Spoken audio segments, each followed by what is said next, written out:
Good morning, beautiful. Lovely to see you here on my new phone. Day 2 on my new phone. It's all different. And look, the thing's taller so you can see the ceiling, which looks kind of weird. I got to figure out if I can make the ceiling go away just because it makes me happy. But hey, I'm here and I'm inside because it's just too freaking cold out. 0 degrees Celsius is freezing. It's 3 degrees. Is that you, Andrea? Good morning. This is cold. There's frost on the ground. Not very much, but there's cold. It's cold as cold. Mike, good morning. So I'm inside of my layers, and that means we're doing rocks, which is never a problem, huh? We're going to start today. This cute little aragonite, Sputnik. Good morning, Abigail. Good morning, beautiful people. I have remembered it's you, Andrea. Yay. Good morning, good morning. I don't know who all of you are, but it's lovely to see you pop up. It's just a blessing. So this is aragonite. No, I don't know what makes it that colour. I don't know the minerals. I don't know anything, but isn't it cute? And you can see why it's called Sputnik, because it's just like the Sputnik thing, which is basically a thing in the middle with lots of stuff that went off the sides.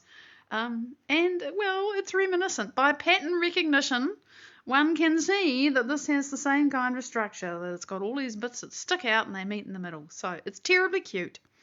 And it's a little crystal that a friend of ours gave to my husband a long time ago. Now, it does make me happy to see you all. I'm so grateful. Oh my God, apparently I can make comments full screen. I don't think so. That would be scary. I don't know what would happen. So, this is something from my friend Jenny Polo, and it's amazing. And I got to read the label on the back so I don't miss anything. It is Phrenite. That's the faintly green crystals, these ones. And calcite, that's this sort of platey thing here, that's calcite. And quartz with epidote. And the quartz is the druzy sparkly stuff there. That's the quartz there, and the epidote is actually green. I don't know if you can see it, it probably looks silver.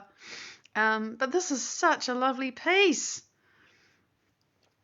of phrenite, calcite, quartz and epidote. I love it because it's so mixy. And enough said. You just turn it over and look, there's little magic on the back. It's just wonderful. I love this piece. So there you go. Little sparkly thing. Yes, you can see the, let me make sure. Oh no, that's more calcite. That pointy, toothy thing, it's a bit like dog's tooth calcite, but that is calcite, I'm pretty sure. Yeah, because the phrenite is faintly green and it's these peaks here. Oh yeah, thanks so much, Mike. I really do appreciate people who share me, just because it means more people can see and jump on if they want to. Now this I know because I looked at the label and remember it. It's barite. So the blue colour is barium and it's from Morocco. And it's so beautiful. Sparkly, shiny things. This is actually a bit included. I'll try and show you the inclusions. It's a bit hard. Oh, there you go. See, if I let the light come through, you can see there's black stuff in there. Just that part of it. But doesn't it look like a wave, Not unlike. Because, of course, patterns repeat in nature. Such a beautiful thing. And look at the back. Let's not forget the back. This is how it's grown. I don't know what the brown stuff is, but isn't it beautiful contrast with the blue? Oh, this is from Morocco, by the way. So there you go. Beautiful thing. Now, today, one of you made a comment yesterday about how it's good to put your attention in your heart and focus there, and that pain comes up when you do it. And I thought, I kind of want to talk about that. But when I felt into it, because always what has to happen in my head is I have to go from whatever the question is, from whatever the challenge or whatever, to something that is an aspirational statement, as in something that a person might want to create. Because I don't want to talk about problems. I want to talk about solutions. And so I was kind of writing and thinking, because I just have to do this sometimes to get from, point A, which is here's a thing which, is potentially a problem or a challenge or something I don't understand, to here is a thing that is actually tangibly, practically interesting, right? And so by hook and by crook, I got from, opening your heart, feeling pain, to really the fact that to overcome ourselves, we need all this love. We need to love ourselves, because I talked quite recently about loving yourself and generating self-love. I did that last week, I'm pretty sure. And, coming into your heart, and I talked about that yesterday, practically illustrating, it's a skill and you can do it. But what really came to me to talk about was this process of overcoming ourselves. It requires two things to create any change in your life. And yes, I learned this from Dr. Joe Dispenza. This is why it all makes sense, because there's so much science and research to support what I'm saying. I love that.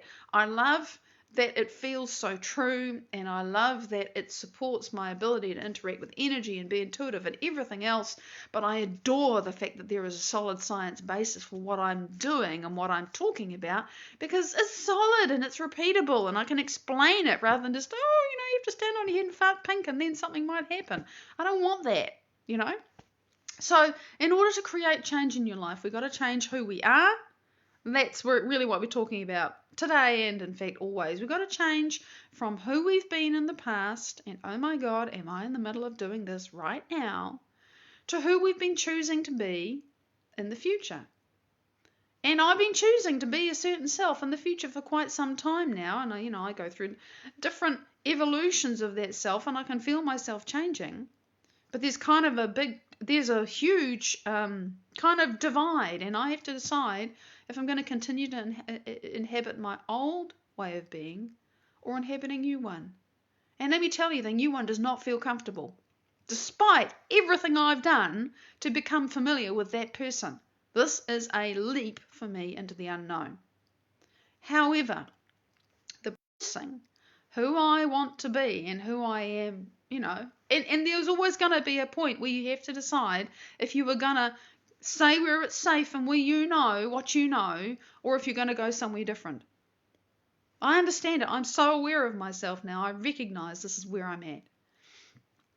To create the self that can even come to that point of realizing there's a me here and there's a me there, and I've got a big choice to make about who I'm going to be, you have to start creating a new self. And this answers somebody else's thought about, well, I don't even know who my future self is anymore. I can't imagine who I am. Well, I couldn't either, right?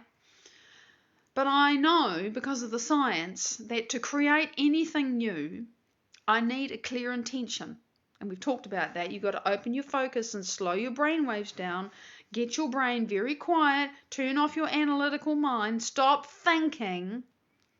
And then you can actually hold one thought, one idea, one whatever it is, to the exclusion of everything else. And I've gotten really good at that.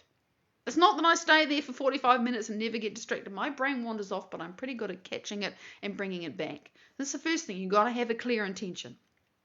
The second thing is to go with that clear intention. Roberta, good morning. Yeah, recreating ourselves is great. It's what we're doing all the time, like it or no. So to go with that clear intention, the clear intention is like sending the order to the kitchen, right? But in the way that quantum creation works, you've sent the signal out, but you have to have an elevated emotion to go with it. And that is literally what draws it back to you. That is what, the elevated emotion is like the waiter that goes to the kitchen and gets the order. You can send the order, but until you have the elevated emotion, until you feel like and think like and talk like and be like and vibrate and resonate like the person you want to be, that order cannot come to you. It's not possible. You've got to be a resonant match for it. So that's the change we have to make. And you can't just do it for an hour in the morning when you meditate and then get up and just carry on being who you were through the day. This is the thing. I've had to practice it ongoing. Andrew, good morning. So that's the thing, right? That's the process of change. And yeah, it's challenging because our bodies resist going into the unknown. It's evolutionary. What we know is safe because we've survived it. What we don't know is not safe because we haven't survived it. Even if it's better, the body says, I don't know that, it's scary. That's fear of the unknown in 2 sentences. So this process of overcoming ourselves, of realizing I've been thinking these crappy thoughts and having these crappy feelings, and I need to replace them with different thoughts and different feelings. Sometimes it's a war, and sometimes it's easier, right? It's a process. But to navigate that process, it takes energy and determination and strength and sheer will to say no to yourself, to your old self, and to say yes to who you want to be. And at the same time, this is where the love part comes in, the heart, right? It takes gentleness, it takes respect, it takes loving yourself through that process. And there's this balance between I gotta overcome myself, but I can't force and I can't push, I can't coerce myself, I can't make this rose blossom. I have to love myself through this really challenging journey. And it's this gritty determination which is tempered with gentleness that I want to try to explain, or at least, if not explain, explore. Because, the world is very polarized. If you don't succeed, you're supposed to beat yourself up. If you're supposed to feel bad about it. And if you're close to succeeding or you're struggling, you need to push through and you need to fight. Pushing through and fighting and chasing and manipulating and forcing and coercing, that comes from survival. You do that when you're in fear. You do that when you're in lack. You do that when you're in desperation. And that's not the energy that's going to be able to carry the thought of what you want to create. That's not the waiter that's going to bring back to you that self who was feeling loved and safe and abundant and whole and everything else. It doesn't match. That waiter is going to bring other stuff from the universal kitchen. No choice in the matter. Has to. So, we can't be sitting in lack and fear when we want to create abundance. We can't be acting in lack and fear when we want to create abundance. And it's a delicate balance, Roberta. You're right. It's a very delicate balance. I don't want to call it a tightrope, but I don't know why. That to me feels stressy. And I don't want it to be stressy. The whole point is not to be in stress at the time when you are overcoming yourself. And I know why I'm thinking of this. I've just realized, I just remembered. I've been listening to Dr. Joe doing interviews. And in the one that I just watched, he's talking about how in the advanced events, they teach people how to create heart and brain coherence. And, and it's great. We're in a room with 1,000 other people. Everyone's doing it. The lights are down. There's soft music. It's all very cool. And so they've learned how to create that. But then he takes them out and sticks them up the top of a 40-story building, and they get to rappel off the side. And the point is, can they create the same heart and brain coherence at the top of that building about to go over the edge that they did sitting down? Jen, good morning, honey. Can they do it out here with their eyes open? And this is the delicate balance, because you have to take the action and yet be in a place of coherence and peace. And that's the thing, because it takes enormous will not to surrender back to the program that says, oh, let me just get this over done. Let me push through. Let me, let me not force myself through this moment. Let me take as long as it takes to create coherence right out here in the world. Because if you're in fight, if you're trying, if you're forcing, you're in survival. And if you're thinking, oh my God, I've got to get through this. I know, we push through. But when we're creating ourselves, as long as you're fighting, as long as you're in struggle, as long as you're in fear, as long as you're in desperation or sadness or any of those sad, heavy, stressful emotions, that's not a resonant match with what you want to create. And this is where the gentleness comes in, because you can notice yourself in a spin and think, and the thing is, oh, you got to get out of this. Stop that now. But you're in a spin, right? So the harder you try and the more you force and push and say, I've got to break this, the more you make it worse. The more you make it worse. This is a fact. If your brain is in a scramble and you are in that space of feeling about something, and you try to figure out that something while you're feeling about it, you actually make your brain worse. Why do I know that? Because Dr. Joe's measured it. As he says it, when you analyze your life from within some disturbing emotion, you make your brain worse. You get more chaos, you get more fear, you get more upset, you get more there's no solution. So you have to know how to recognize, oh my God, my brain wants me to climb the wall. I feel like climbing out of my skin. I feel like screaming. This happens to me. And I know that if that's happening, my brain is going, ugh, and I've got to slow it down. I have to take action. Because this is not going to just happen. I have to take action, intervene, exercise my will to make my brain coherent. And it's always such a relief when I do. It's not easy. I don't want to. I want to run around feeling nervous and worried and looking for things and feeling vigilant for no reason at all, just because my brain is running that program. It doesn't feel natural to interrupt it, but it's such a relief when I do. Then I have a tool inside my head that I can use to create. And suddenly I can see possibilities that did not exist before. I couldn't see them because I was in survival. You can't be creating when internally you're running away from a lion. It's not a time to create. There is no blood flow to the thinking, creating, rational, logical, conscious part of your brain. It's all the hindbrain directing you to do instinctual actions. Fight, run, or freeze. That's it. Those are your choices when you're in stress. To break that, you have to recognize it, but realize you can't force yourself out of that. You've got to create some brain coherence, and that means opening your focus. For me, it's so much easier for me to do that than it is sometimes to get coherence. But I'm getting better at putting my attention in my heart, just breathing in and out of there, because I know that as soon as I do that, my heart drives my brain into more coherence just by putting my attention there. It's immediate.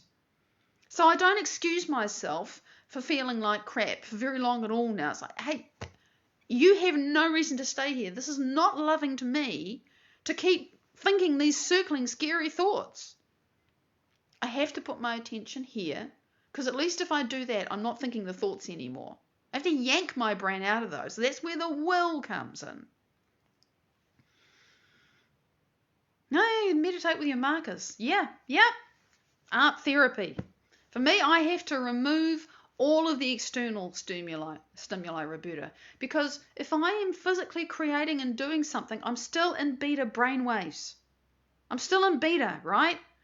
Beta is from 12 cycles a second up, depending on what part of it is. So you might be moving yourself from high beta, which is 20 to 45 cycles a second, down to mid beta, which I think is, 18 or 15 to 18, and then low beta is 12 to 15 when like we're reading a book or just chilling out.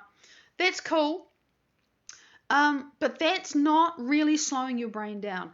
Underneath beta, right, there is alpha. Alpha is 8 to 11 cycles a second. And when you're in alpha, you're relaxed, you're imagining, you're kind of daydreaming.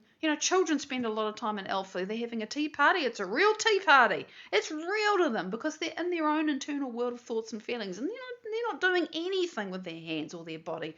They're just thinking and, trilling out. Underneath alpha, when you slow your brain down more by opening your focus, then you get into theta. And theta is that space between wakefulness and sleep. And in theta, the body is often mostly asleep, if not completely asleep, and the mind is free. The mind is free. And it's really slow. And some people have been recorded, caught on camera, so to speak, in delta. And they're fully conscious. Delta is sleep, right? Delta is you're gone. But these people have their whole brains in delta and they're having this amazing mystical experience. So if your brain works very high all the time, there are ways to change it, but you've got to realize that you're going to have to be gently very strong with yourself, and it's not going to be easy. but you can slow it down. Your brain's just got trained to be like that. And you didn't know, or you weren't ready, because it's hard to do something different, do something that demands more will from you because you love yourself enough to make that change and to practice it until you get it, because it takes practice.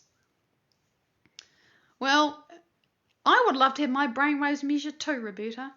But you know what I've found?